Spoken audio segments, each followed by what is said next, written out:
சென்னை சட்டக்கல்லூரியை பாரிமுனையிலிருந்து வேறு இடத்திற்கு இடமாற்றம் செய்வதற்கு எதிர்ப்பு தெரிவித்து 500க்கும் மேற்பட்ட சட்டக்கல்லூரி மாணவர்கள் திடீர் சாலை மறியலில் ஈடுபட்டனர். இதுகுறித்து எமது செய்தியாளர் ரத்னவேலுவிடம் கேட்கலாம். ரத்னவேலு, வணக்கம். சட்டக்கல்லூரி மாணவர்களுடைய சாலை மறியல் குறித்த விவரங்களை பதிவு செய்யுங்க. ரத்னவேலு.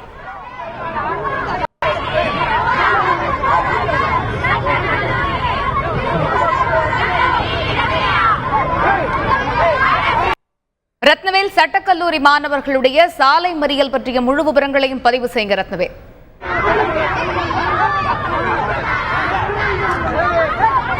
அதாவது சென்னை பாரிமுனையில் உள்ள சட்டக்கல்லூரியை ஸ்ரீபெரும்புதூருக்கு மாற்றுவதற்கு தமிழக அரசு முடிவு செய்துள்ளது.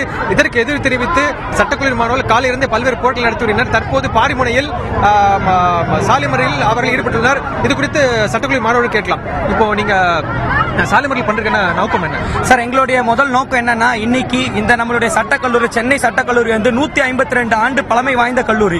இங்க இருந்து எங்களை வந்து ஸ்ரீபெரும்புதூருக்கு மாற்ற போறாங்கன்னு சொல்லியிருக்காங்க. நாங்க இதை வந்து முற்றிலும் நாங்க நிராகரிக்கிறோம். ஏனென்றால் நாங்க வந்து சட்டக்கல்லூரி மாணவராக நாங்கள் எங்களுக்கு பக்கத்திலே கல்லூரி பக்கத்திலே வந்து எங்களுக்கு ஹைகோர்ட் இருக்கு. ஹைகோர்ட் இருக்கனால எங்களுக்கு பிராக்டிஸுக்கு நாங்க போறதுக்கு எங்களுக்கு ரொம்ப சுலபமாக இருக்கும். அதெல்லாம் கருத்து கொண்டுதான் நாங்க பல்வேறு மாநிலங்கள்ல இருந்து நல்ல மதிப்பெண்களை யூஜியில பெற்று நாங்கள் இந்த கல்லூரியை தேர்ந்தெடுத்து வந்திருக்கோம். ஆனா இந்த கல்லூரி இங்க இருந்து மாற்ற போறாங்கன்னு சொன்னானே எங்களுக்கு முற்றிலும் எங்களுக்கு இது வந்து இந்த கருத்துல எங்களுக்கு ரொம்ப இது உடன்பாடே இல்லை. அதுக்கு தயவு செய்து தமிழக அரசு இதற்கு நல்ல ஒரு எங்களுக்கு தீர்வு தரணும். தமிழக முதலமைச்சர் நல்ல தீர்வு தரணும். இது வந்து ஏனென்றால் நாங்க எல்லோரும் காலையில 9 மணில இருந்து போராடிட்டு இருக்கோம். இதுவரையும் ஒரு தலைவர்களோ ஒரு அமைச்சர்களோ எங்களை வந்து பார்க்கல. எதற்காக பார்க்கல? நாங்கெல்லாம் எதற்காக போராடுறோம்? எங்களோட நாளை நாங்களும் படிக்கிறதுக்கு தான் வந்திருக்கோம். இந்த மாதிரி ஆர்ப்பாட்டம் பண்றது அவங்க சொல்லக்கூடிய காரணம் என்ன? நீங்க அதுக்கு என்ன நிவாரணம் கேக்குறீங்க? அவங்க சொல்லக்கூடிய காரணம் என்னன்னா, மெட்ரோ ரயில் வருது, மெட்ரோ ரயிலுக்காக வந்து இந்த பில்டிங் வந்து பாதிப்பு ஏற்படுது. மெட்ரோ ரயிலுக்காக கடந்த கவர்மெண்ட் வந்து 14,600 கோடி ரூபாய் நிதி ஒதுக்கி இருக்காங்க. நிதி ஒதுக்கின நிதி வந்து அவங்க எவனோ தின்ட்டான் போல, அது எங்களுக்கு தெரியல. ஆனா அதெல்லாம் இவங்க பண்றதை விட்டுட்டு எங்களுக்கு வந்துட்டு இதனால கிராக் ஏற்படுது, இது ஏற்படும். அப்படி பார்த்தா சென்னையில உள்ள சென்ட் ஜார்ஜ் கோட்டை கூட அப்படிதான் சொன்னாங்க.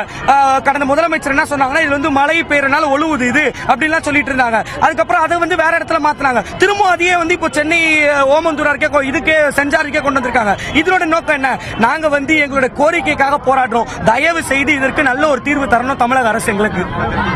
அதாவது இந்த சென்னை சட்டக்கல்லூரி அருகிலேயே சென்னை உயர்நீதிமன்றம் இருப்பதால் அவர்களுக்கு படிப்பதற்கு இது வசதியாக இருக்கும் என்றும் வழக்குகளை நேரிலே பார்ப்பதற்கு ஏதுவாக இருக்கும் என்று தெரிவித்துள்ளனர். இதுவே ஸ்ரீபெரும்புதூருக்கு மாற்றும் பொழுது இது தடைப்படும் என்று மாணவர்கள் தெரிவித்துள்ளனர். அதனால் இந்த சட்டக்கல்லூரியை இதே இடத்தில் தொடர வேண்டும் என்று வலியுறுத்தி அவர்கள் போராட்டம் தொடர்ந்து நடைபெறுகிறது.